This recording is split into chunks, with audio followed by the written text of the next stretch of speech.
Shubi Etrata, binilhan ng new luxury shoes si Ashley Ortega. Biggest purchase ever. Kung di pa po kayo nakapalo, follow and share lang po.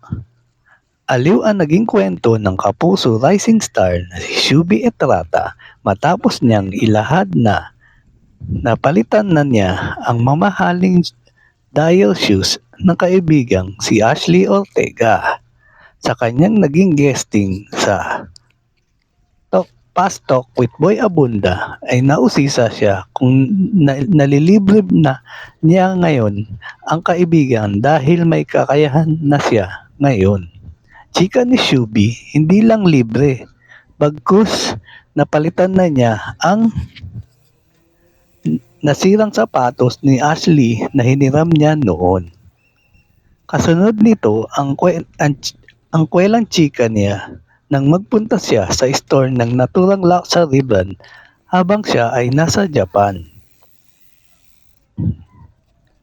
First time ko pumunta sa Dior.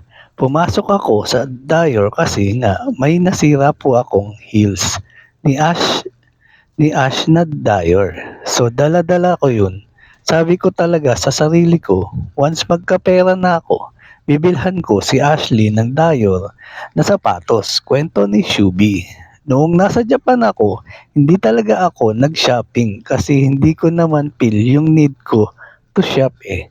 Last day ko sabi ko ay mura lang daw dito.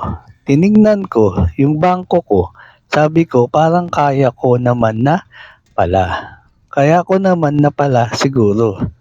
Pagpapatuloy niya. Nang makarating nga sa store,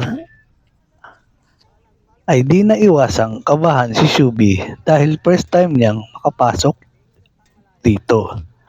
Pumunta ako ng Dior, binigyan ako ng water, nanginginig-nginig na ang loob ko. Siyempre, first time ko yun.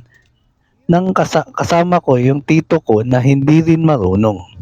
Kinakabahan ako kasi baka paalisin ako. Inisip ko na lang na, kunyari, Shubi, imagine mo na lang palagi ka rito. Magkano ito? Ganun ako, Tito Boy.